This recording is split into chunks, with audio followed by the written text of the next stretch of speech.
सर्वप्रथमे ISKCON प्रतिष्ठाता ऐसे भक्ति वेदांत स्वामी श्रील प्रभुपाद चरण कमल अनंत कोटि बार दंडवत प्रणाम जनाए कृपा भिक्षा करे प्रभु श्री लीलाद्रीनाथ जगन्नाथ बलदेव सुभद्रा महारानी गौर निताय राधा गोविंद राधा गिरिधारी चरण कमल अनंत कोटि बार दंडवत प्रणाम जनाए कृपा भिक्षा करे श्रोता वैष्णव चरण दंडवत प्रणाम जनाए श्रीमद् भगवद गीतार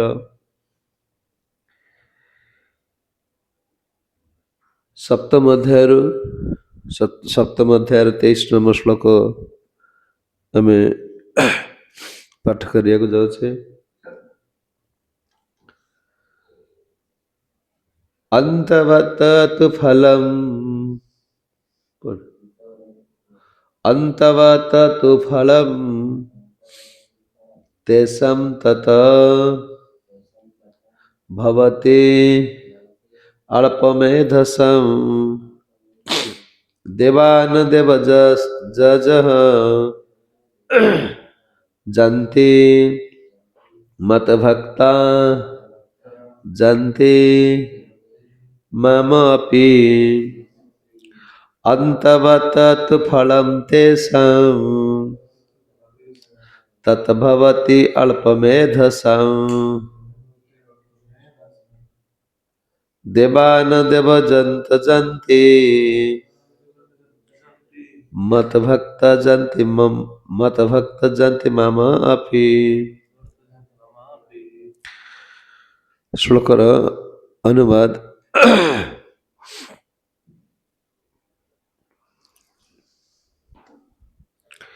अल्प बुद्धि संपन्न लोके देवता पूजा करती एवं से पूजार फल सीमित एवं अस्थायी।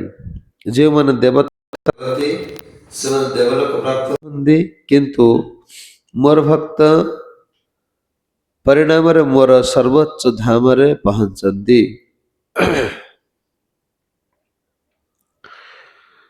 शुणुले भगवान कहते अर्जुन प्रश्न करुचंदी जे देवता माने जो वर दियंती भगवान कहते देवता माने जो वर प्रदान करती से जो जो अधिकार थाए से वर प्रदान करें किंतु से समस्त को सब वर दे पारे ना।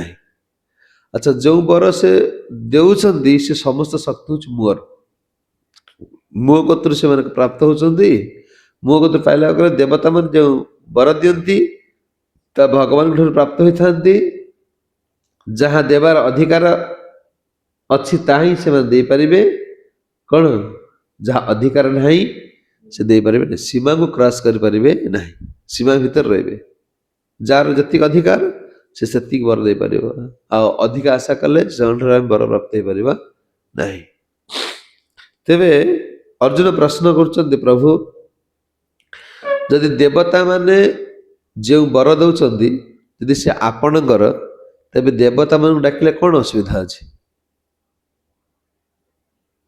बुझी प्रश्न बुझी जदि देवता मान जहाँ दौरान से आपण शक्ति आपण शक्ति की से वर प्राप्त है से मानव समाज को दौरान ठीक अच्छे यदि आम देवता मान पूजा करवा तो असुविधा कौन अच्छे तो आपण शक्ति ना आम मन लोक आम ये ठाकुर डाकिले समस्त कहते नहीं ठाकुर तो गोटे नहीं जहाँ सब ठाकुर तो गोटे तुम डाकुच आम भी डाकुच आम को डाकुन कि ठाकुर तो गोटे।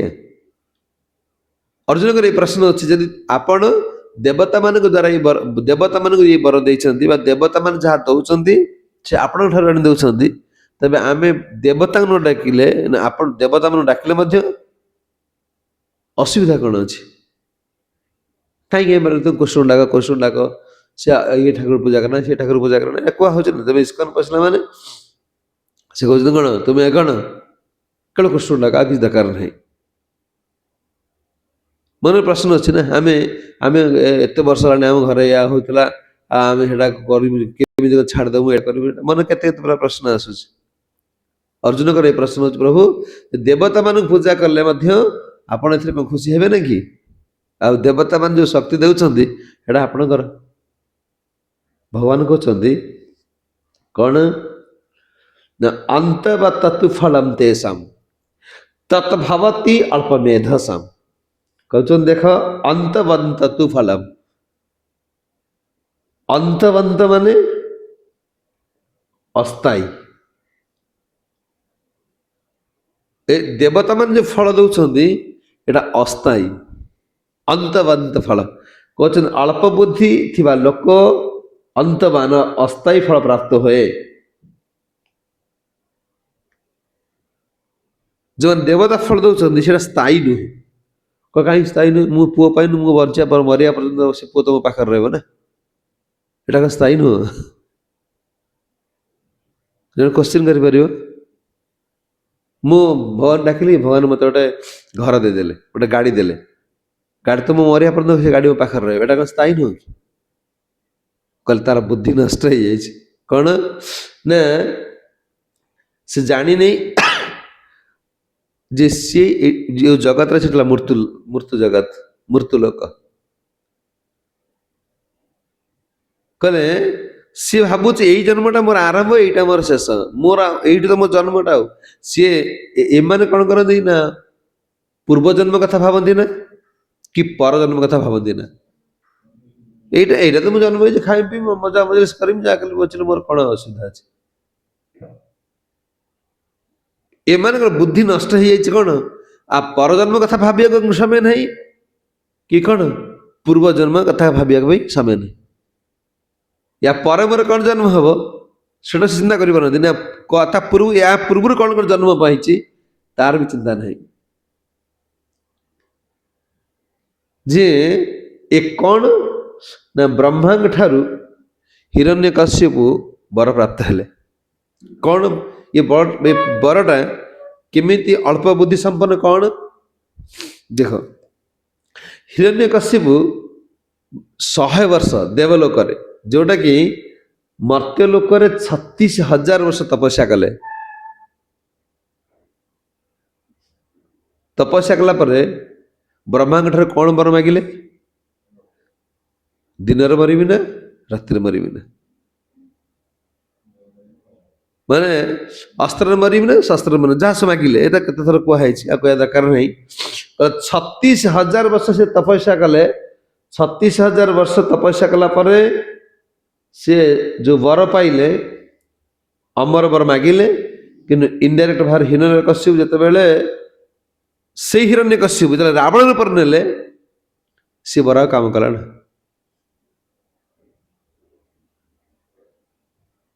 रावण हेले तृतीय हिरण्यकश्यप सत्य हेले रावण हेले कटक तृतीय रावण हेले हिरण्यकश्यप अवस्था जो वर पाई ब्रह्मा पाखु एठी आ वर नहीं कहले एटा अल्प आंकर 36,000 वर्ष कौन है नष्ट है ना नहीं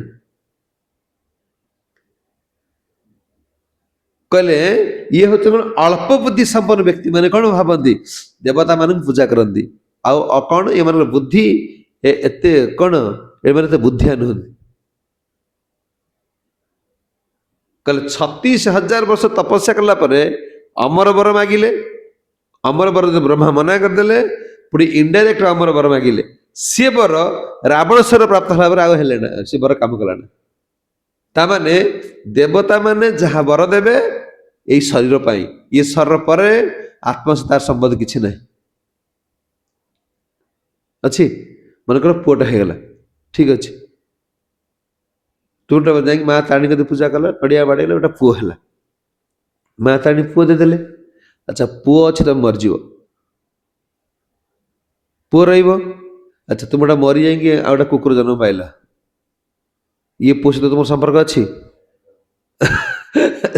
से पुओ टेका फवाड़ कुकुर आइला हाँ नहीं ताले संपर्क रोच देवता मान फल देवे ये कल शरीर पर आत्मा पाई नुहे ये शरीर विनाशील बोल कि जानती ना ये ज्ञान ना ଦେବତା ମାନେ ଯୋଉ ଫଳ ଦେବେ ଆତ୍ମା ପାଇଁ ନୁହେଁ, ଶରୀର ପାଇଁ। ଶରୀର ବିନାଶ ମାନେ ସେ ଫଳ ବିନାଶ। ସେଥିପାଇଁ ଭଗବାନ କହୁଛନ୍ତି ଅନ୍ତବନ୍ତୁ ଫଲମ୍। ଅନ୍ତବନ୍ତ ମାନେ ଅସ୍ଥାୟୀ ଫଳ ଦେବତା ମାନେ ଦିଅନ୍ତି, ସ୍ଥାୟୀ ଫଳ ନୁହଁ। କାହା ପାଇଁ? ଆତ୍ମା ପାଇଁ। ଆତ୍ମା ପାଇଁ ସ୍ଥାୟୀ ନୁହଁ ଏଠି। ଆତ୍ମା ଯଦି ସ୍ଥାୟୀ, ଇଏ ଜ୍ଞାନ ସେମାନଙ୍କର ନାହିଁ। ଇଏ ଆତ୍ମା ପୁନର୍ବାର ଆଉ ଶରୀର ମିଳିବ, ଶରୀର ପାଇ ଆସିଛି, ପୁଣି ଆଉ ଶରୀର ମିଳିବ। ଏ ଜ୍ଞାନ ଅଳ୍ପ ବୁଦ୍ଧି ବ୍ୟକ୍ତି ମାନଙ୍କର ନାହିଁ। ଯଦି ଥାଆନ୍ତା ବୁଦ୍ଧିମାନ ବ୍ୟକ୍ତି ସେ ପ୍ଲାନ୍, ଏ ଯୋଉ ପ୍ଲାନ୍ ବଜେଟ୍ ସବୁ କଣ କାହିଁ କରିବ? ସେ ଜାଣିଛି ନା ମୁଁ ମୃତ୍ୟୁ ଚକ୍ରରେ ଘୁରି ବୁଲୁଛି। କେତେ ବାର କେତେ ହାବୁ ଡାବୁ ଖାଇ ଆସିଛି, ପୁଣି ଯାଇକି ପୁଣି ଖାଇବି।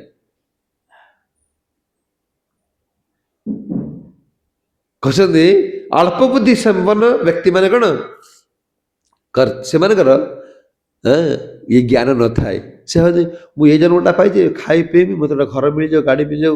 ସିଏ ଭାବୁଛି କଣ ମୋର ଗୋଟେ ସ୍ଥାୟୀ, ମୋ ଏଇ ଜନ୍ମଟା ସ୍ଥାୟୀ, ଏ ଘର ସ୍ଥାୟୀ, ପୁଅ ସ୍ଥାୟୀ, ଝିଅ ସ୍ଥାୟୀ, ଟଙ୍କା ପଇସା ସ୍ଥାୟୀ, ମୋର କଣ ଦରକାର ଅଛି? ଏଟା ତ ମିଳିଗଲା, ମୁଁ ଖୁସିରେ ଅଛି ଆଉ କଣ। ସେ ଜାଣିନି ଯେ ଆତ୍ମା ପୁନର୍ବାର ଶରୀର ପ୍ରାପ୍ତ ହେଇକି ଜଗତକୁ ଆସିବ ବୋଲି। ଆଚ୍ଛା, କହିଲେ ଯଦି ରାବଣର ବରଟା ପାଇଲେ ନା, ରାବଣର ବର ନା ହିରଣ୍ୟକଶ୍ୟପର ବର ରାବଣ ଶରୀରକୁ ଆସିଲା ବେଳକୁ ଆଉ ସେ ବର ନାହିଁ, ତାହେଲେ ଗୋଟେ ପ୍ରମାଣ ଅଛି କି ଆମେ ଭକ୍ତି କଲା ପରେ ଏଇ ବର ଆମ ସେକେଣ୍ଡ ଥରକୁ ଯିବ ବୋଲି? ଆମେ ଭକ୍ତି କରୁଛେ, ଆମ ଭକ୍ତିଟା ମାନେ ସଠିକ ଭାବରେ ହେଇପାରିଲା ନା, ଗୋଲକଧାମ ଆମେ ଯାଇପାରିଲା ନା। ଆମେ ଭକ୍ତି କରୁଛେ, ଅଧାରୁ ଆମେ ଛାଡ଼ିଦେଲେ, କାଳବଶତଃ ଆମେ କଣ ଭକ୍ତିର ଚରମ ସ୍ଥିତି ନ ଯାଇକି ମୃତ୍ୟୁବରଣ କଲେ। ଆଚ୍ଛା, ନେକ୍ସଟ ଜନ୍ମ ଗୋଟେ ଯିବ ବୋଲି କଣ ପ୍ରମାଣ? ମାନେ ରାବଣର ପ୍ରମାଣ ମିଳିଗଲା ଯେ ଯୋଉ ବର ହିରଣ୍ୟକଶ୍ୟପ ପାଇଥିଲା, ସେଇ ହିରଣ୍ୟକଶ୍ୟପ ରାବଣ ଶରୀର ପ୍ରାପ୍ତ ହେଲା, ସେତେବେଳେ ସେ ବର କାମ କଲା ନା। ଆଚ୍ଛା, ଆମେ କେମିତି ପ୍ରମାଣ ପାଇବା ଯେ ଏଇଠି ଆମେ ଭକ୍ତି କରିଛେ, ଭକ୍ତିଟା ଯଦି ନଷ୍ଟ ହେଇଗଲା ବା ଆମେ ଶରୀରଟା ନଷ୍ଟ ହେଇଗଲା ପରେ ଭକ୍ତି ଚରମ ସ୍ଥିତି ନ ଯାଇ ପାରିଲା, ତାହେଲେ ନେକ୍ସଟ ଜନ୍ମକୁ ଆମକୁ ଗୋଟେ ମିଳିବ ବୋଲି କଣ ଗ୍ୟାରେଣ୍ଟି ଅଛି? ନାଇଁ। ଜଡ଼ ଭରତ ପ୍ରମାଣ, ଜଡ଼ ଭରତ ଯାଇଥିଲେ ଭଜନ କରିବାକୁ, ସକ୍ସେସ୍ ହେଇପାରିଲେ ନା। ହରିଣ କଥା ଭାବିକି ମୃତ୍ୟୁବରଣ କଲେ। ହରିଣ ଶରୀର ବି ଭକ୍ତି କଥା ଚିନ୍ତା କଲେ, କାହା ସାଙ୍ଗରେ ମିଶିଲେ ନା। ମାନେ ଏ ଜନ୍ମର ଆର ଜନ୍ମକୁ ଆମେ ଯୋଉ ସ୍ୱଳ୍ପମ ଭଗବାନ କହୁଛନ୍ତି କଣ ନା ନହି ଅପିକ୍ରମ ନାଶମ ଅସ୍ତି ପ୍ରତ୍ୟବାୟ ନ ବିଦ୍ୟତେ ସ୍ୱଳ୍ପମ ଆପି ଅସ୍ୟ ଧର୍ମସ୍ୟ ତ୍ରାୟତ ମହତ ଭୟାତ। କହୁଛନ୍ତି ନ ଇହ ଅତି ଅଭିକ୍ରମ, ଏଇ ଯୋଉଟା କର୍ମ ଆମେ କରୁଛେ ୟାର ବିନାଶ ନାହିଁ। ଭଗବାନଙ୍କ କଥା ଶୁଣୁଛେ, ଭଗବାନଙ୍କ ନାମ ଜପ କରୁଛେ, ଆମେ ଯାହା ଯାହା କରୁଛେ ୟାର ବିନାଶ ନାହିଁ। କହୁଛନ୍ତି କଣ ନା ମତ ଯେ ସ୍ୱଳ୍ପମ ଅପିଆସ୍ୟ ଧର୍ମସ୍ୟ, ଯଦି ଅଳ୍ପ ଟିକେ ତୁମେ କରିଦିଅ ମହତ ଭୟା, ବହୁତ ବଡ଼ ବଡ଼ ବିପଦରୁ ଆମେ ଉଦ୍ଧାର ମିଳିବ, ବହୁତ ବଡ଼ ବଡ଼ ବିପଦରୁ ଉଦ୍ଧାର ମିଳିବ। ଏଥିରେ ଯଦି ଜଣେ କରୁଛି, ଏବେ ସୁଯୋଗ ଅଛି, ତା ପରବର୍ତ୍ତୀ ସେ କରିବ ନା, କରିପାରୁନି, କିନ୍ତୁ ନେକ୍ସଟ ଜନ୍ମରେ ତାକୁ ସୁଯୋଗ ଭଗବାନ ଦେବେ। କିନ୍ତୁ କହିଲେ ଯୋଗୀମାନେ ଯଦି ଭଗବାନଙ୍କ ସ୍ତରକୁ ନ ଆସିପାରିଲେ, ଷଷ୍ଠ ଧ୍ୟାନ କହିଲେ ନା, ତାଙ୍କୁ ଭକ୍ତ ଘରେ ଜନ୍ମ ଦିଆଯିବ। ଏମାନେ ଆମେ ଯୋଉ ଭକ୍ତ ଘର ଛୁଆ ସବୁ ଜନ୍ମ ହଉଛନ୍ତି, ତାଙ୍କର କିଛି ବାଧା ସୃଷ୍ଟି ଅଛି କି? କାରଣ ଏମାନେ ପୂର୍ବଜନ୍ମ ତପସ୍ୟା। ପ୍ରଭୁପାଦ କହିଲେ ଗୋଟେ ଭକ୍ତ ଘରେ ଛୁଆଟା ଜନ୍ମ ହେଲେ, ଭକ୍ତ ହେଲା ପରେ ଯେ ଛୁଆ ଜନ୍ମ ହଉଛନ୍ତି, ତାର କେୟାର ବହୁତ ନେବା ପାଇଁ ପଡ଼ିବ, କାରଣ ସେମାନେ ସବୁ ଯୋଗୀ। ତାଙ୍କର ସଫଳତା ହେଇନି ବୋଲିକି ସେ ଜନ୍ମରୁ ମାତୃ ଗର୍ଭରୁ ସେ କୃଷ୍ଣ ପ୍ରସାଦ ପାଇଲେ। ତୁମେ ଏବେ ଭକ୍ତି କରିଲ, କେତେ ବାଧା ବିଘ୍ନ। ସିଏ ମା ମନା କରୁଛି, ନା ବାପା ମନା କରୁଛ, ନା ଗାଁ ଲୋକ ଖେସଉଛନ୍ତି, ସମସ୍ତେ ଖେସୁଛନ୍ତି, କିନ୍ତୁ ଭକ୍ତ ଘର ଛୁଆ ଜନ୍ମ ହଉଛି ତାର ଖେସା ଖେସି କିଛି ନାହିଁ। तार तो बापा माँ ताको सपोर्ट देले, बापा माँ तो सपोर्ट देले, घर परिवेश से हेला सी कहीं असुविधा हम कहले एमान सब जोगी आंकर जोगर पूर्णता प्राप्त होगापी एवं भक्त घर जन्म हे।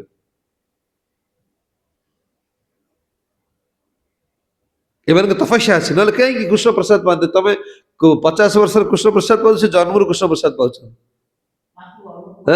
तुम्हें वृंदावन 40 वर्ष जाओ से तुम छुआ कोल बस वृंदावन बुलूं भक्त संग लाभ कर सहज कथा कि एटा सहज नुहे। कद हिरण्यकशिपु बर नष्ट हो गला से जन्म किंतु भरतंगर रहिला सी हरिण जन्म प्राप्त हेले किंतु मन रखी मोर कौन पाई कौन अधपतन घटिला सी हरिण छुआ है मिसिले ना तापर 3 जन्म पर्यंत मन थिला जे मोर यही असुविधा है तापर से पुणी कौन जड़ भरत ब्राह्मण कुल जन्म है संबद कौन केमती कहीं मु किपर भार दुख पाइली मो तपस्या कर कम बयस से पलि तपस्या कर सर कौन पृथ्वी राजा थिले किंतु अवस्था ही गला ये तपस्या और फल सक्सेस हो पारा ना किंतु भगवान मन रखी आमे जो मैंने जे भक्ति लाइन के आसीचे आमे मन रखी आसे कि आसीचे कि तुम मद पिउल कहते काली गोटे थर 5टा अंडा खाऊल कौ जन्म कौन आमर किसी प्रति रही जाइए सी मन पकई मन पकई साधु गुरु शास्त्र रूप केमती बतई बतई आनी पहुंचे दे फिर प्रकृति अच्छी ना फुल टाइम नहीं पड़ो कहले हिरण्य कश्यपुर बर 36,000 वर्ष बल पलैगला बर नष्ट हो गला किंतु भरत रहा जे आम जो भक्ति करुचे ये बिना एरा कौन कहते हाथी कानर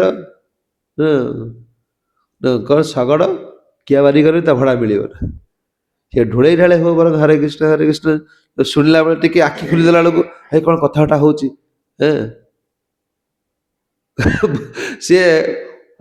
100% न रो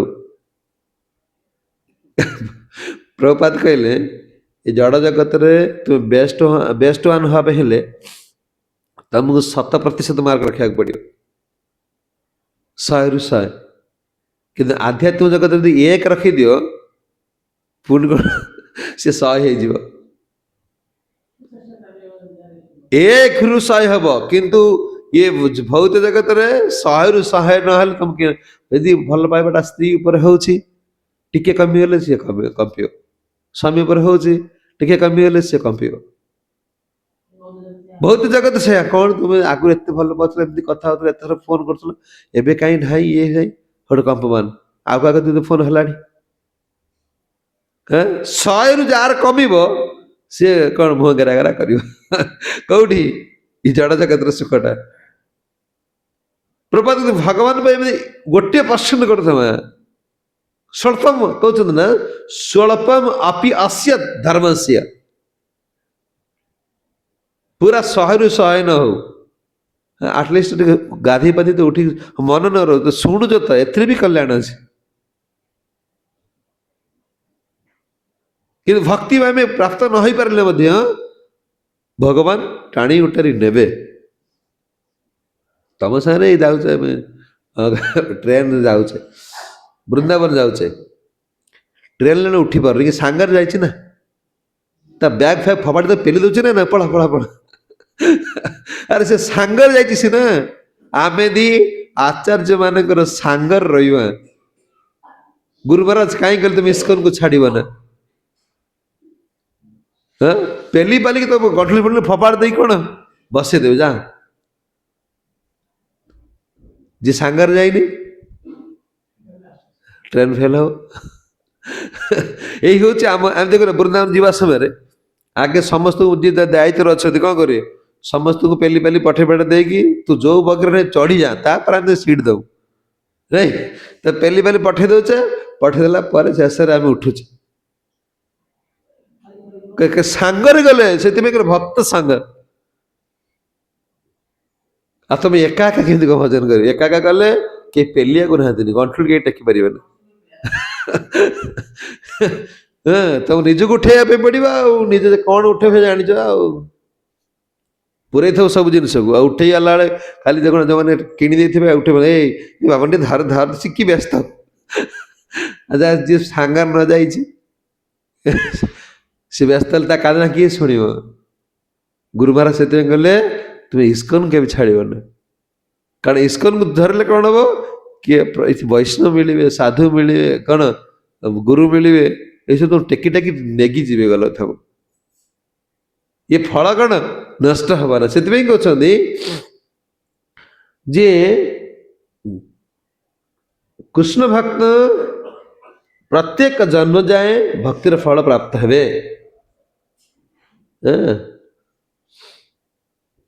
ଇଏ ଜନ୍ମ ଜନ୍ମାନ୍ତର, ଜନ୍ମ ଜନ୍ମାନ୍ତର ପର୍ଯ୍ୟନ୍ତ କଣ ଫଳ ନଷ୍ଟ ହବନି। କାରଣ ତାଙ୍କ ପ୍ରାର୍ଥନା ଅଛି ସେଇଆ। କଣ ପ୍ରାର୍ଥନା ସେଇଆ? କଣ କହିଲେ ମହାପ୍ରଭୁ ଶିକ୍ଷାଷ୍ଟକରେ? न धन न जन्म न सुंदरी कविता,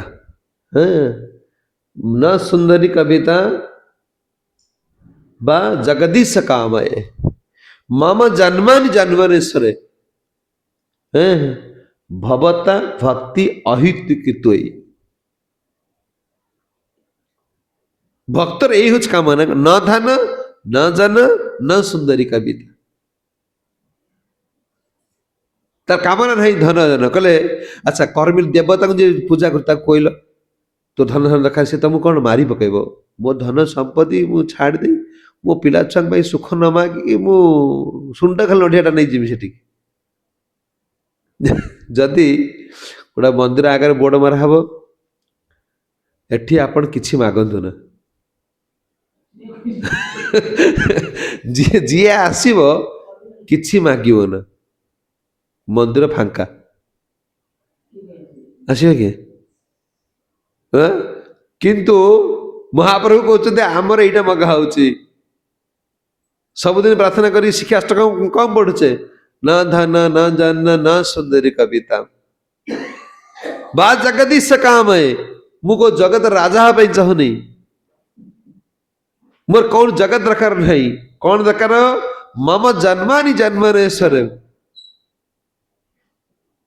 मु प्रत्येक जन्म रे अहितु भक्ति, भक्ति मान सेवा, आपणकर सेवा भाई एतिकी आपण कृपा करंतु। जदि ये कह केवल भगवान भक्त आसवे,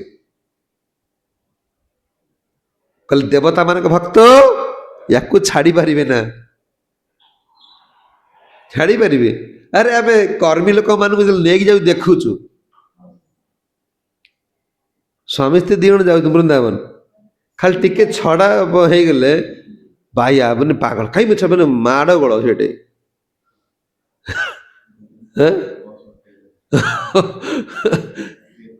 बुझी अच्छी माने छाड़ी मो सीट देखुना खाली पाखे प्रभु हम सीटा पाखे पकाइब, आम बुढ़ा बुढ़ी पाखे रखियो। कहले देवता मान को उपासक माने या कौन करिवे? छाड़ी पारिबे ना। आ भक्त लोग देखो बोलुथे हे माता तार अच्छे जहाँ कर चलले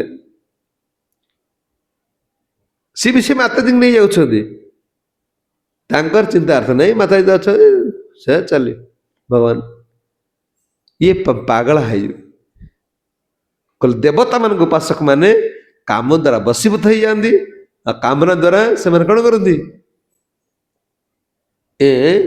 त्यागी त्यागी हो पारे ना, कामना द्वारा से कामना भाषा द्वारा बंधा कि रुहति। भगवान कहते जे जी मैंने भक्त हुए प्रार्थना हो न धन न जन न सुंदरी कविता। प्रभु आपण धन मोर आवश्यकता नहीं, पिला छुआ मोर दरकार नहीं, सुंदर स्त्री कि सुंदर पुरुष मोर दरकार नहीं, ହଁ କଣ ଜଗତର ରାଜା ପଦବୀ ମୋର ଆବଶ୍ୟକତା ନାହିଁ। ମମ ଜନ୍ମାନି ଜନ୍ମାନେଶ୍ୱରେ,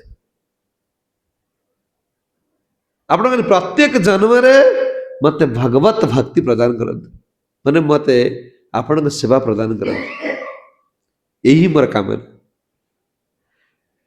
କହୁଛି ସୁଦାମା,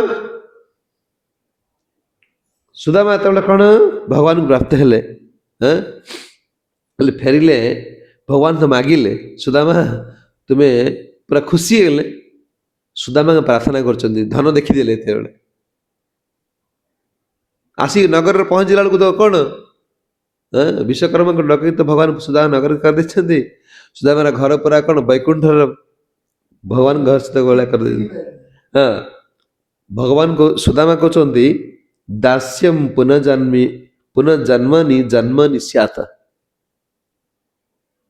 ହେ ପ୍ରଭୁ, ये ଧନ ସମ୍ପଦ ଦେଇକି ମତେ କଣ ଭୁଲେଇ ଦିଅ ନା। ମୁଁ ଏତିକି ପ୍ରାର୍ଥନା କରୁଛି, ମତେ ଆପଣ ଦାସ କରିକି ରଖନ୍ତୁ। ଯେମିତି କଣ ଛୁଆଟାକୁ ଭୁଲେଇବାକୁ ଗୋଟେ ବେଲୁନ ଅଛି, କଣ୍ଢେଇ ବେଲୁନ ଦେଇକି ସେ ଜାଣୁନି ପବନଟା 20 ପଇସା ପାଇଁ ସେ ତା ମମିକୁ ଭୁଲି ଯାଉଛି। 20 ପଇସା ପାଇଁ ଗୋଟେ ବେଲୁନ ଦାମ 20 ପଇସା, ସେ 20 ପଇସା ପାଇଁ ତା ମମି ତା ହାତ ଦେଇଛୁ, ସେ ତାର କଣ କିଛି ସମୟ ଭୁଲି ଯାଉଛି। ନାଲା ନେଳିଆ ବେଲୁନ ଦେଖି କଣ ତାର ନିଜ ଲୋକ ଭୁଲି ଯାଉଛି। ସେ ବେଲୁନ ଧରୁଛି, ଫାଟି ଯାଉଛି, କିଏ ଦେଇଥିଲା କାନ୍ଦିକି ଦୌଡୁଛି ମମି, ମମି ଫାଟିଗଲା। ଆମ ଅବସ୍ଥା ସେଇଆ, କଳା ଗୋରା ବେଲୁନଟା ଆମେ ପାଇଛେ, ତାର ବାୟୁଟା ଅଛି, ପ୍ରାଣବାୟୁଟା, ପବନଟା, ସେ ଫାଟିଗଲେ ପଳେଇଗଲେ କାନ୍ଦୁଛେ ଆଉ। ଭଗବାନ ମୋର ନେଇଗଲେ, ଭଗବାନ ମୋର ସର୍ବସ୍ୱ ବୋଲେ କାନ୍ଦୁଛେ ଆଉ। ଏ ଗୋଟେ ବେଲୁନ ଆମ ହାତରେ ଅଛି, ସିଏ ଭାବୁଛି ଯେ ଆମର ଏ ସର୍ବସ୍ୱ ବୋଲି। ଆମେ ମୂଲ୍ୟବାନ ପିତାଙ୍କୁ କଣ, ପରମ ପିତାଙ୍କୁ କଣ ଭୁଲି ଯାଉଛି। ଭଗବାନଙ୍କୁ ସୁଦାମା କହୁଛନ୍ତି ତସ୍ୟଂ ପୁନଃ ଜନ୍ମାନି ଜନ୍ମାନି ସ୍ୟାତ। ଏ ଧନ ସମ୍ପଦ ଦେଇକି ମତେ ଭୁଲେଇ ଦେବେ ନା। ଧନ ଯିଏ ପାଇଲେ ସେ କାନ୍ଦିଛନ୍ତି, ଧ୍ରୁବ କାନ୍ଦିଲେ, ପ୍ରହ୍ଲାଦ କାନ୍ଦିଲେ, ସମସ୍ତେ କାନ୍ଦିଲେ, କିନ୍ତୁ କଳିଯୁଗରେ ଯିଏ ଧନ ପାଉଛି ସେ ହସୁଛି।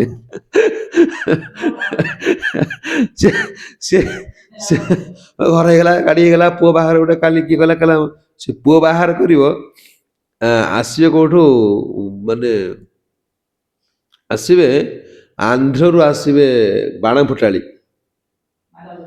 ନା ଆନ୍ଧ୍ରରୁ ଆସିବେ ବାଣ ଫୁଟାଳି, ଆଉ କୋଉଠୁ ଆସିବେ ନା ବାଜା ଯେ ବଜେଇବେ, ଆସିବେ କୋଉଠୁ ହରିୟାଣା, ରାଜସ୍ଥାନରୁ ଡ୍ରମ୍ ବାଜିବ, କେତେ 10 ପ୍ରକାର ବାଜା ବାଜିବ, ଆଉ ହାତୀ ଆସିବ, ଘୋଡ଼ା ଆସିବ, ମାନେ ସେସବୁ ବଜେଇବ। 1.5 କୋଟି ଟଙ୍କାର ବାଣ ଫୁଟିବ, ତାର ଚିଠା କରିଦେଇଛି ସେ ନଣ୍ଡା, ଆମର ଟେଣ୍ଟ ବାଲା କହୁଥା, 1.5 କୋଟି ଟଙ୍କାର ବାଣ ଫୁଟିବ। ହଁ, 1.5 କୋଟି ଟଙ୍କାର ବାଣ ଫୁଟିବ, କଣ ପାଇବ? ପ୍ରଭୁପାଦ, ମାନେ ପ୍ରଭୁପାଦଙ୍କର ମାନେ କଥା ଶୁଣିବ, ଖାଲି ସେଥିପାଇଁ କହୁଛନ୍ତି ପ୍ରଭୁପାଦ ଗ୍ରନ୍ଥ ପଢ। ପ୍ରଭୁପାଦ କହୁଛନ୍ତି ବିବାହଟା କଣ କି? ତୁମେ ଯଦି କୃଷ୍ଣଙ୍କ ପାଇଁ ନ କରିପାରିଲ, ତାହେଲେ ସେ ବିବାହଟା ବେଶ୍ୟା ବୃତ୍ତି। ଗୋଟେ ବେଶ୍ୟା ଦିନକୁ 50 ପୁରୁଷ ଗ୍ରହଣ କରୁଛି, ତୁମେ ସେଇ ବୃତ୍ତି ଘରେ କରିବ ଗୋଟିଏ ପୁରୁଷ ସହିତ। ଏଇଟା କଣ ବିରାଟ ବଡ଼ କାମ କି?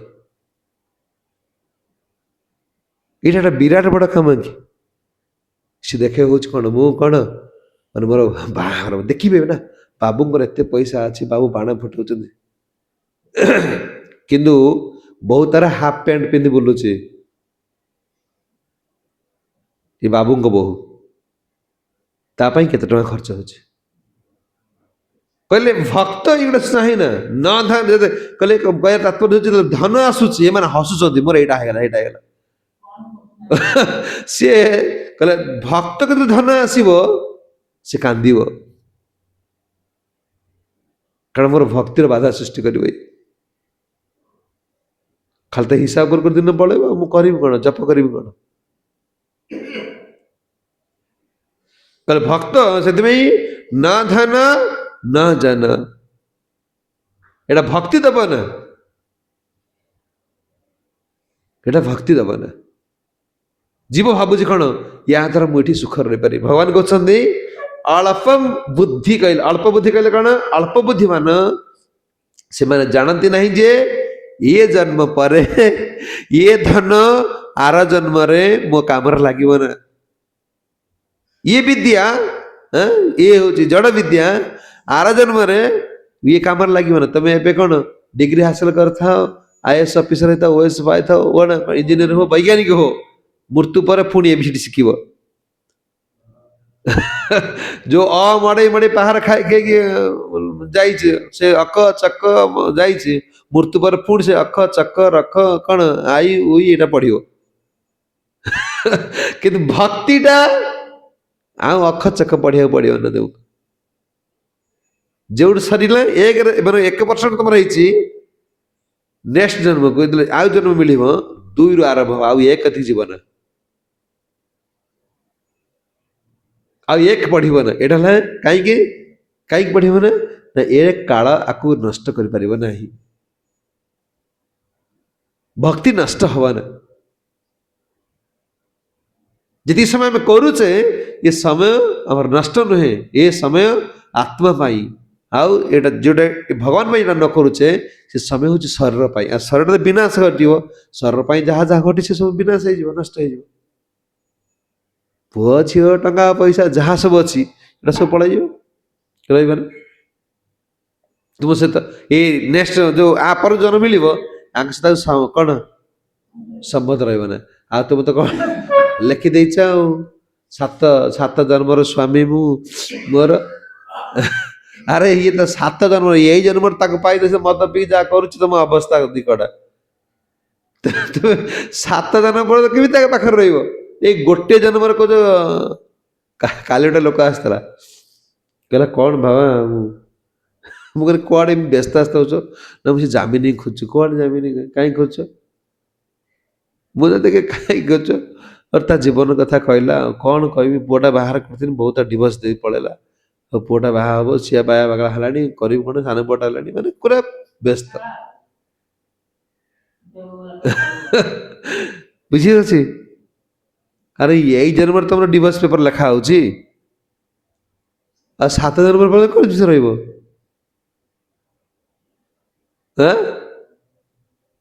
ରହିବ କି? ଆଚ୍ଛା, ଆମେ ପଢୁଛେ ଚକ୍ଷୁ ଦାନ ଦିଲ ଦେଇ ଜନ୍ମ ଜନ୍ମେ ପ୍ରଭୁ ସେଇ। କଣ କହିଲେ? ପ୍ରତି ଜନ୍ମରେ ସେ ଗୁରୁ, ତୁମେ ତାଙ୍କର ଶିଷ୍ୟ। ପ୍ରତି ଜନ୍ମରେ, ଜନ୍ମ ଜନ୍ମାନ୍ତର ତାଙ୍କ ସହିତ ଆମର ସମ୍ପର୍କ ଅଛି। ପ୍ରଭୁପାଦଙ୍କ ସହିତ ଆମର ସମ୍ପର୍କ ଅଛି, ନହେଲେ ଆମେ କାହିଁ ପ୍ରଭୁପାଦଙ୍କ ସହିତ, ଗୁରୁ ଆଚାର୍ଯ୍ୟ ମାନଙ୍କ ସହିତ ସମାନ, ତାଙ୍କୁ ସେ କାହିଁ ଆମକୁ ଏତେ ଟାଣି ନେଇ ଯାଉଛନ୍ତି? ଚକ୍ଷୁ ଦାନ ଦିଲ ଦେଇ ଜନ୍ମେ ଜନ୍ମ ପର୍ଯ୍ୟନ୍ତ କଣ ଆମ ସହିତ ତାଙ୍କର ସମ୍ପର୍କ ଅଛି।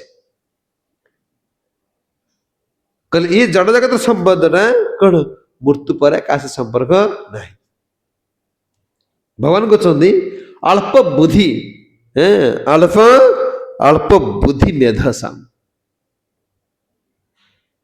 ଯେଉଁମାନେ ଦେବତା ମାନଙ୍କୁ ପୂଜା କରନ୍ତି, ଏମାନଙ୍କ ବୁଦ୍ଧି ଏଇଥିପାଇଁ ଅଳ୍ପ, ସେ ଆର ପରଜନ୍ମ କଥା ଭାବନ୍ତି ନାହିଁ।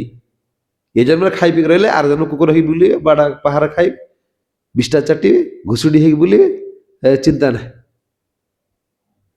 ଖାଇଲେ ପିଇଲେ ରହିଲେ, କଣ ମଜା ମଜଲିସ କଲେ ସଇଲା, କଣ ଏଥିରେ ଅଛି? ଏମାନଙ୍କର ବୁଦ୍ଧି କଣ ନଷ୍ଟ ହେଇଯାଇଛି। ତାପରେ କହୁଛି କଣ, ଦେବାନ ଦେବୟ ତେଜନ୍ତି ମତ୍ଭକ୍ତ ଜାନ୍ତି ମାମ ଅପି। ହେ ଅର୍ଜୁନ ଶୁଣ, ଦେବ ପୂଜକ ମାନେ ଦେବଲୋକକୁ ଯାଆନ୍ତି, ମୋର ଭକ୍ତ ମାନେ ମୋ ପାଖକୁ ଆସନ୍ତି। ଆଚ୍ଛା, ଅସୁବିଧା କଣ ଅଛି? ଦେବତା ମାନଙ୍କ କତିକି ଗଲେ ତ କିଛି ଅସୁବିଧା ନାହିଁ, ଦେବଲୋକ ଅଛନ୍ତି। କହିଲେ ଏଇଟା ଅସୁବିଧା ଅଛି। ଆବ୍ରହ୍ମ ଭୁବନ ଲୋକ ପୁନରାବୃତ୍ତି ନ ଅର୍ଜୁନ। ଦେବଲୋକ ପ୍ରାପ୍ତ ହେଲେ ମଧ୍ୟ ବ୍ରହ୍ମଲୋକ ଗଲେ ମଧ୍ୟ ତୁମକୁ ଆବ୍ରହ୍ମ ଭୁବନ ଲୋକ ବ୍ରହ୍ମାଙ୍କ ପାଖକୁ ଗଲେ ମଧ୍ୟ ତୁମକୁ ଜଗତ ପୁନରାବର୍ତ୍ତନ ଅର୍ଜୁନ। ବ୍ରହ୍ମାଙ୍କ ପାଖରେ ମଧ୍ୟ କାମନା ଅଛି, ଗୁଣ ଦ୍ୱାରା ଅଛି। ସମସ୍ତେ ବ୍ରହ୍ମାଙ୍କ ଶିବଜୀଙ୍କ ଆରମ୍ଭ କରି ଦେବ କଣ ଦେବରାଜଙ୍କ ସମସ୍ତେ ଗୋଟିଏ ମାଗିଛନ୍ତି ଖାଲି ଭକ୍ତି। ଏଇ ଦେବତା ମାନଙ୍କର ଭକ୍ତି ଆବଶ୍ୟକତା ଅଛି, ଖାଲି ମଣିଷ ମାନଙ୍କ ପାଇଁ ନୁହଁ। ସେମାନେ ଚାହୁଁଛନ୍ତି ଭଗବାନଙ୍କୁ ସେବା କରିବାକୁ। ଆଉ ଯଦି ଆମକୁ ସେବା ମିଳିଛି ଆମେ କେତେ ହତାଦର କରୁଛେ। ହଁ କଣ ଭାରି କଷ୍ଟ, ମନ୍ଦିରଟା ଭାରି କଷ୍ଟ ନାହିଁ। ଖାଲି କେମିତି ଛକି ରଖି କଉ ବେଳ ପାଏ ମୁଁ ଦେଖୁଛି, ଯେମିତି ମୂଲିଆଟା ଆସୁଛି ସେ ଖାଲି ଅନୁଛି ଟାଇମ ହେଲାଣି। ମୂଲିଆ ଯିଏ ଆସିଥିବ ସେ କହୁଥିବ ଟାଇମ ଦେଖ ଖାଲି ବେଳ ବଢିଆନ୍ତା। ଆମେ ଦେଖୁଛୁ ମନ୍ଦିରକୁ ଆସୁଛେ ଟାଇମ ହେଲାଣି, ପ୍ରସାଦ ଭୋଗ ଲଗା ସରିଲାଣି ତ, ଖାଲି ଭୋଗ ଲଗା ସାରିଲେ ପ୍ରସାଦରେ ପାଇଦେଇ ଚୁପଚାପ କୁଆଡେ ଖସି ପଳେଇ ଯାଉଛି। ଦେଖନି ଆମେ ମୂଲିଆ ନା କଣ, ତୁମର ଗୋଟେ ଘର ଏଟା।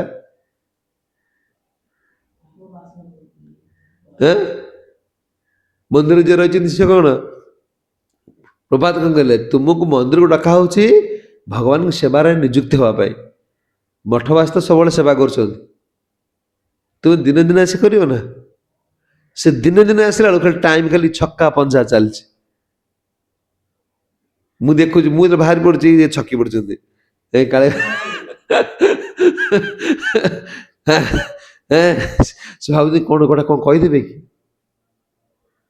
ଘରୁ ଗଲା ବେଳକୁ ପୁରା ଆଗପଟିଆ, ମାନେ ଦେଖିବ ଛୁଆ ସବୁ ଶୋଇଥିବେ, ଇଏ ଫଟାଫଟ ଉଠିକି ପଦାକୁ ବାହାରି ପଡିବେ।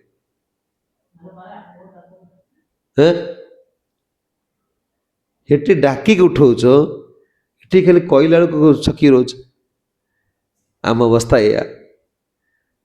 କହୁଛନ୍ତି ଦେବା ଯେ ଦେବାନ ଦେବ ସ୍ୱୟଂ ଜାନ୍ତି ମତ ଭକ୍ତ ଜାନ୍ତି ମା ଅପିମା। କହିଲେ ବ୍ରହ୍ମ ଲୋକକୁ ଗଲେ ମଧ୍ୟ ଏଠି କାମନା ଅଛି। ଏଠି ଯିବ କଣ ରିଟର୍ନ ଅଛି, ଏଠି ରିଟର୍ନ ଟିକେଟ ଅଛି। ଓ ବାବା, ଯୋଉ ବିଦେଶ ଗଲେ ଭିଜା ସବୁ ଅଛି ନା ନାଇଁ? ଭିଜା ନାଇଁ, କୋଉ ଭିଜା? ଟୁରିଷ୍ଟ ଭିଜା ଅଛି। ଆଉ 5 ମାସ ପାଇଁ ୱାର୍କିଂ ଭିଜା। ତାପରେ କିଛି ଦିନ ରହିଗଲା ପରେ ସେଠି କଣ ହବ? ବାସିନ୍ଦା ଭିଜା ମିଳିବ। ଦେବତା ମାନଙ୍କ ପାଖକୁ ଗଲେ ତୁମ ଟୁରିଷ୍ଟ ଭିଜାରେ ଯିବ। ଟୁରିଷ୍ଟ ଭିଜା ଧର୍ମଟା ସରିଗଲା ପରେ ପୁଣି ଫେରିବ। ଟୁରିଷ୍ଟ ଭିଜାରେ ସ୍ଥାୟୀ ବାସିନ୍ଦା ହବ ନା, ଭୋଟ ଦେଇପାରିବ ନା। ଏବେ ଆମେରିକାରେ ଯୋଉମାନେ ଭାରତୀୟ ଅଛନ୍ତି ସେମାନେ କଣ ଭୋଟ ଦଉଛନ୍ତି ନା, ସେ ସ୍ଥାୟୀ ବାସିନ୍ଦା ହେଇଗଲେ। ସେ ଜାଗା କିଣିବାରେ ଭୋଟ ଦେଇପାରିବେ।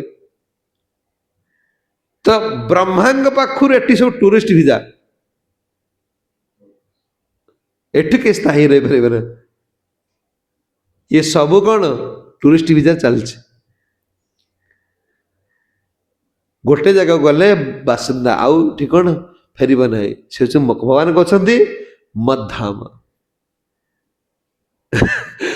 ମୋର ଧାମ କଣ ନା, ସୂର୍ଯ୍ୟଙ୍କୁ ଯିଏ ପୂଜା କରୁଛନ୍ତି ସେ ସୂର୍ଯ୍ୟ ଲୋକରେ ରହିବେ, ଚନ୍ଦ୍ରକୁ ଯିଏ ପୂଜା କରୁଛନ୍ତି ସେ ଚନ୍ଦ୍ର ଲୋକରେ ରହିବେ, ଦେବତା ମାନଙ୍କୁ ଯେ କଣ ଯେଉଁମାନେ ସେମାନେ ଶିବ ଲୋକରେ ରହିବେ, ବ୍ରହ୍ମ ଲୋକରେ ରହିବେ।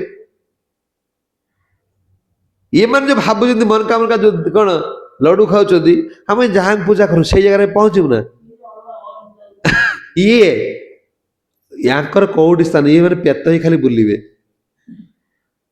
ଆରେ ଶୁଣ, ବୁଲିବେ ନାଇଁ କି ଦେବତା ମାନେ, ଭଗବାନ କହିଲେ ଦେବତା ମାନଙ୍କୁ ଯେଉଁମାନେ ପୂଜା କରନ୍ତି ଦେବ ଲୋକରେ ରହିବେ, ये जो भगवान जो कलिजुग जो भगवान सब बाहर सी कौन देवता ना भगवान ये कौटी सब पेत जन्म पाइबे देवता मान घर अच्छे पहुंचे देवलोक अच्छी यांकर कौट स्थान अच्छी भगवान कौन कहले मत भक्त जाजी न अपिमाम जी मोर भक्त मो पाखे आसो देवता मान जानती देवव्रता देवानम पितृन जानती पितृव्रता भूतानी जानती भूत्यजा मत भक्त जाति न अपिमाम ये जो मन मन लडू खाऊँ आम उद्धार कौटी जीव उद्धार रौटी से कौट रही शुणव ए गोलकधाम कौन कौन सब अच्छी शुण भगवान जो कहते पुणी प्रमाण देवे ना मुझे कहीदे पुणी हईराण हे ना अरे तुम वृंदावन नहीं जाऊँ पूर्व घर भड़ा सब व्यवस्था करू ना बस क्यों चलो गोलकधाम कौन कौन भगवान कहते मो स्थान जो आसब से स्थान सब कौन कौन अच्छी शुण गोलकधाम गोलकधाम हूँ भगवान घर ब्रह्म वैवर्त पुराण एटा लेखाई रही ब्रह्म वैवर्त पुराण 3 और 4 अध्याय टोटाल खाली गोलकधाम कथा लेखाई ये यार गोलाकार हूँ 12 कोटी किलोमीटर हाँ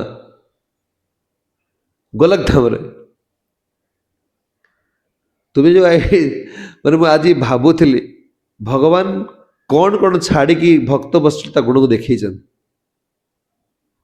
से जो ये आसी माने आज ब्रह्मा कहीं इंद्र कहीं जापारे ना शिशु जाते माने देवता मान थे गोलकधाम बोलिया को नहीं ये मैंने सब पार्षद अच्छा ना जमी तुम नेता मान सब एमपी नहीं नहीं चल नुआ वर्ष बुले ब्रह्मा जी तपस्या कले कहले देवता मैंने सब डिपार्टमेंट में रही सब कौन सेवा करूँ आम जाए गोलकधाम टे देखी आस प्रभु केमती अच्छा आंकर टूरिस्ट भिजार गले गोलक गोलक ये ब्रह्म वैवर्त पुराण ये सब वर्णना है गले देखिले 50 कोटी गोपी भगवान सेवा एम 100 कोटी आश्रम तैयारी 100 कोटी आश्रम गोलक हाँ चारिपटे से रेस्ट ने 50 कोटी सब सेवा रही से कौन 7 सहस्र लक्ष्मी सेव्यमान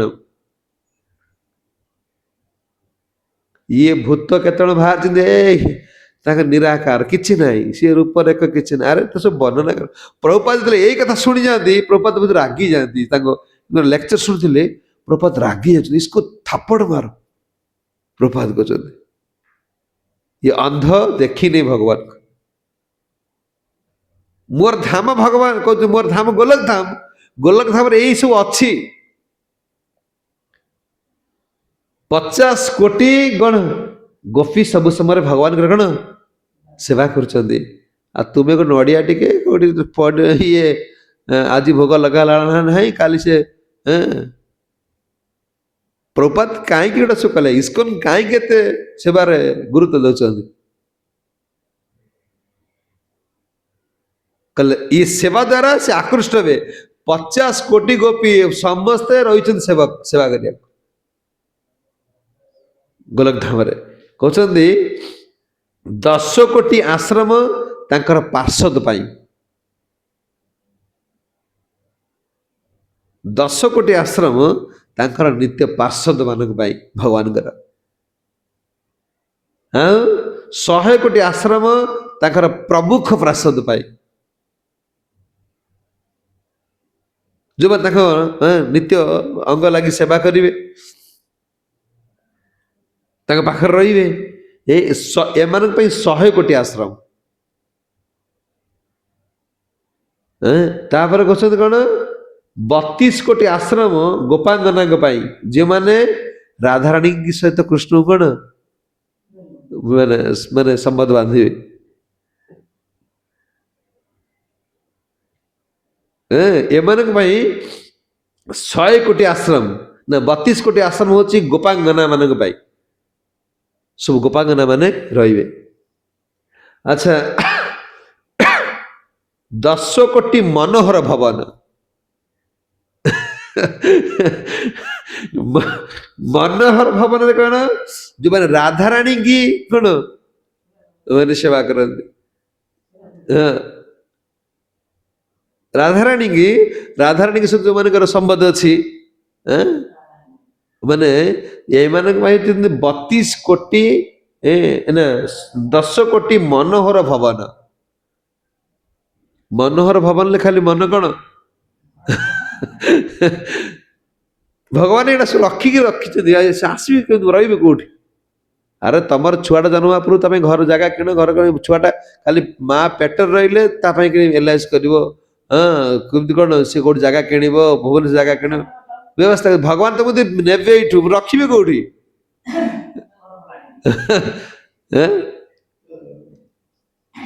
ସବୁ ଅଛି ମନୋହର ଭବନ। ଆଉ 100 କୋଟି ଭବନ ଯେଉଁମାନେ ଭଗବାନଙ୍କର ନାମ ଦିନ ରାତି କରୁଛନ୍ତି, ଆମ ମାନଙ୍କ ପାଇଁ ଅଛି। ହରେ କୃଷ୍ଣ କୃଷ୍ଣ କୃଷ୍ଣ ହରେ ହରେ, ହରେ ରାମ ରାମ ରାମ ହରେ ହରେ। କହିଲେ କହିଲେ ଏମାନଙ୍କ ପାଇଁ 100 କୋଟି ଭବନ ଅଛି। କହିଲେ ମୋର ନାମ ଯେ କରୁଛନ୍ତି ସେମାନେ ସେଇଠି ରହିବେ। ଦେବତା ମାନେ ଦେବତା ମାନଙ୍କ ମନରେ ରମଣୀ ମାନେ କୃଷ୍ଣଙ୍କର ଏ ରମଣୀ ମାନେ ସେଠି ଅଛନ୍ତି।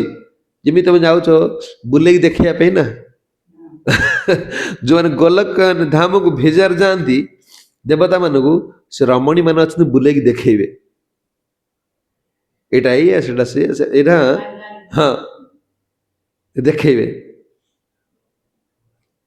ଦେବତା ମାନେ ଦେଖି ଦେଖିକି ଆସିଲେ, ଶେଷରେ ରତ୍ନ ସିଂହାସନ କତିକି ଆସିଲେ, ଯୋଉଠି ଭଗବାନ ନିତ୍ୟ ନିକୁଞ୍ଜ ରାଧାରାଣୀଙ୍କ ସହିତ ବସୁଛନ୍ତି। ଦେଖିଲେ ଦେବତା ମାନେ ମୂର୍ଚ୍ଛା ପଳେଇଗଲେ।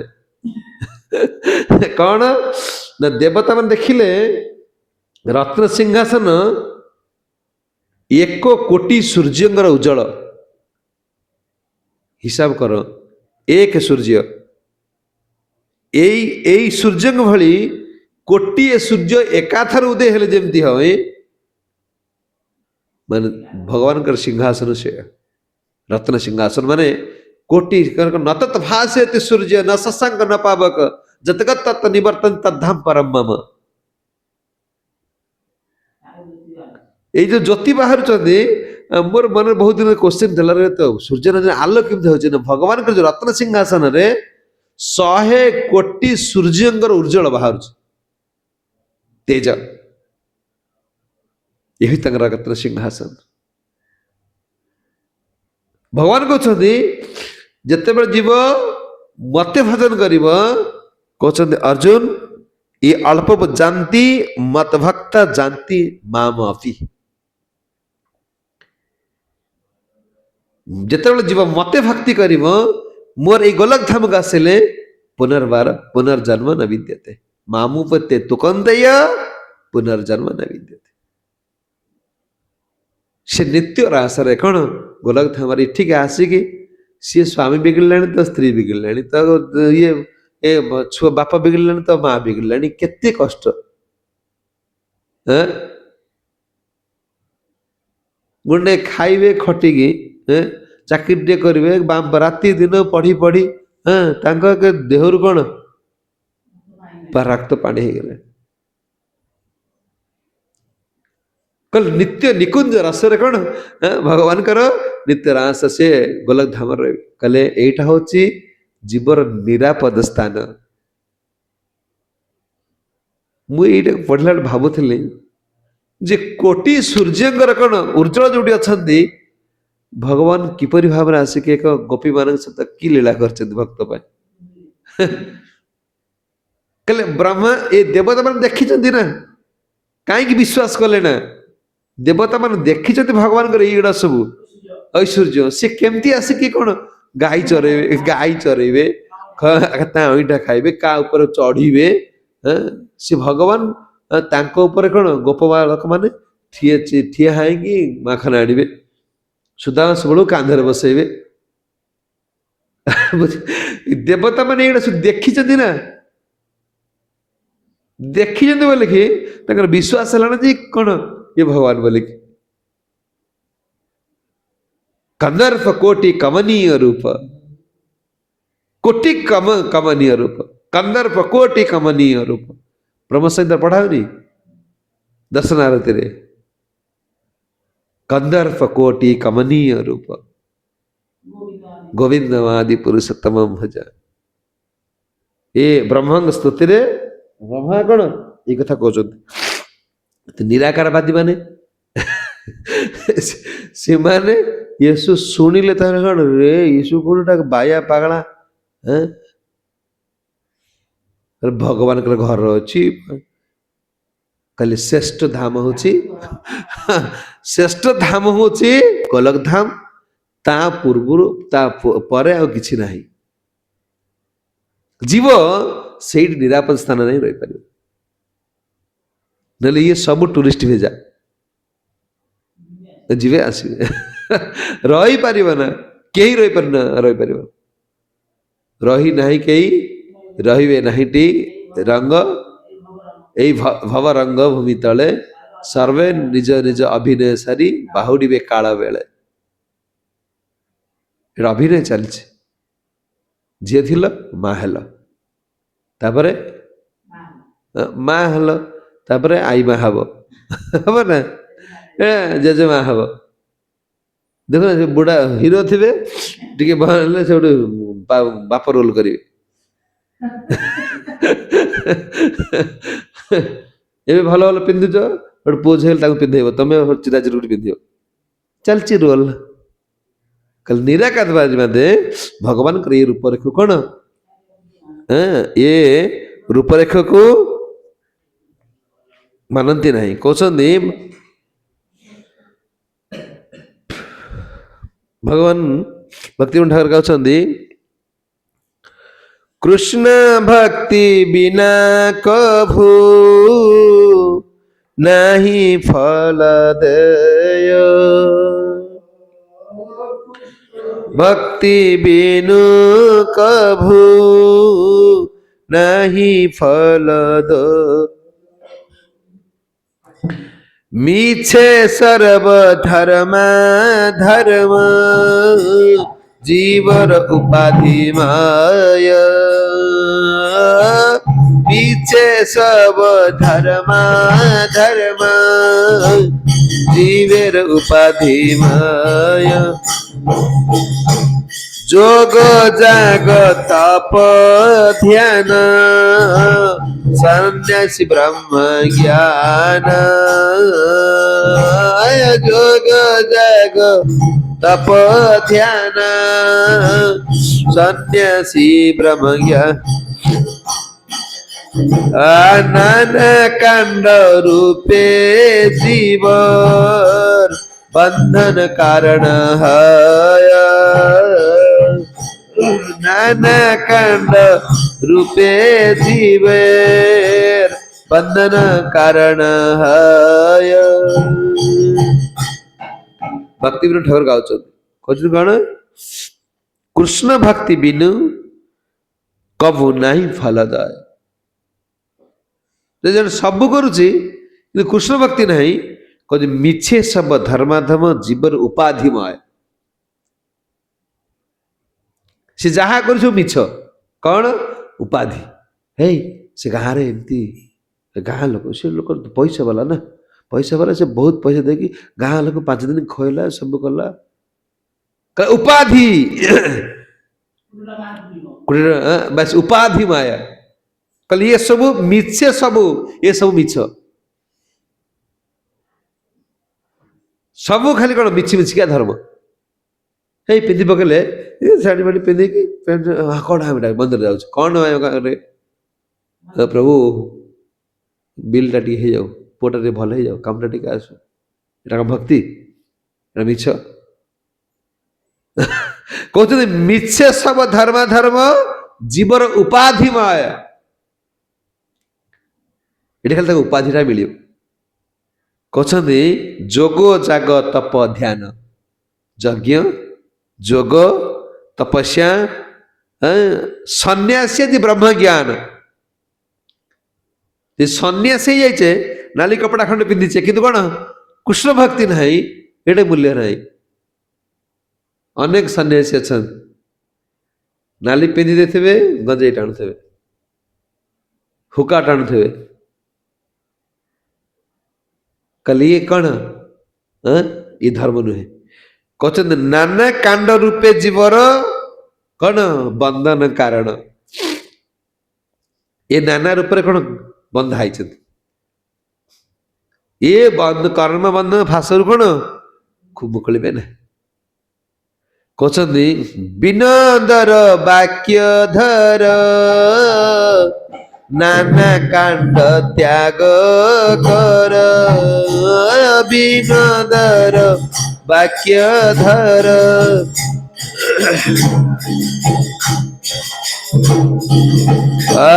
নিরুপাধি কৃষ্ণ প্রেম, হৃদয়ে আশ্রয় কর।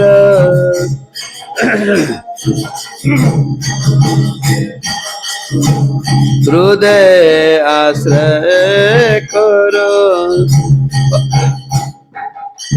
ଭକ୍ତି ବିନୋଦ ଠାକୁର କହୁଛନ୍ତି ବିନୋଦର ବାକ୍ୟ ଧର, ନାନା କାଣ୍ଡ ତ୍ୟାଗ କର। ଇଏ କାଣ୍ଡ କର ନା, ଏ କିଛି ତମ କାମରେ ଲାଗିବ ନା, କି ତ କାହାର ସମାଜରେ ମଙ୍ଗଳ ହବ ନା। କ'ଣ ହଉଛି ଦେଖୁନ, ହଉଛି ନା। ଟାଇମ୍ ହେଲା ବେଳକୁ ଏଇ ଶ୍ରାବଣ ମାସ ଆସିଲା, ଗୋଟେଟା ଗାଁରେ 5 ଲକ୍ଷ 3 ଲକ୍ଷ ଖର୍ଚ୍ଚ ହଉଛି। ମଦୁଆ କମୁଛନ୍ତି ନା କ'ଣ କମୁଛି? କମୁଛନ୍ତି। କହିଲେ ନାନା କାଣ୍ଡ ତ୍ୟାଗ କର, ନିରୁପାଧି କୃଷ୍ଣ ପ୍ରେମ ହୃଦୟ ଦେହ ଆଶ୍ରୟ। କୃଷ୍ଣ ପ୍ରେମ ପ୍ରାପ୍ତ ହେବା ପାଇଁ ହେଲେ କିଛି ଉପାଧି ଆମର ଆବଶ୍ୟକତା ନାହିଁ। ପ୍ରଭୁ ଆପଣ ଜନ୍ମ ଜନ୍ମରେ ଖାଲି ଆମର ଦାସ କରି ରଖନ୍ତୁ। କହିଲେ ଅର୍ଜୁନ ତୁମେ ମୋର ଭକ୍ତ ହେଇଯାଅ, ତୁମେ ମୋ ଧାମକୁ ଆସିଲେ ତୁମର କିଛି ଅଭାବ ରହିବ ନା। ତୁମକୁ ଦୁଃଖ ମିଳିବ ନା, ତୁମେ ଭାବିବ ନା ଇଏ ମୋର ଭାଇ, ମୋର ବନ୍ଧୁ କୁଟୁମ୍ବ। ମୋର କଥା ପାଳନ କର, ମୋ ଧାମକୁ ପଳେଇ ଆସ। ତୁମେ ଯଦି ମୋର କଥା ପାଳନ କରି ଯୁଦ୍ଧ ଭୂମିରେ ଯୁଦ୍ଧ କରିବ, ତୁମେ ନିଶ୍ଚିତ ମୋର ଗୋଲକ ଧାମ ପ୍ରାପ୍ତ ହବ। ତୁମେ ଜନ୍ମର ଚକ୍ରରୁ କ'ଣ ଉଦ୍ଧାର ହେଇଯିବ। ତୁମେ ଗୋଟେ ତ୍ୟାଗ କରିକି କ'ଣ ତୁମେ ମୋର ସେବାରେ ନିଯୁକ୍ତି ହୁଅ। ମୁଁ ଯୋଉ ସେବା ଦଉଛି, ବର୍ତ୍ତମାନ ମୋର ଆଦେଶ ତୁମେ ଯୁଦ୍ଧ କର। ଜୟ ଜଗତ ଗୁରୁ ଶ୍ରୀଲ ପ୍ରଭୁପାଦ କି ଗୌର ପ୍ରେମାନନ୍ଦ।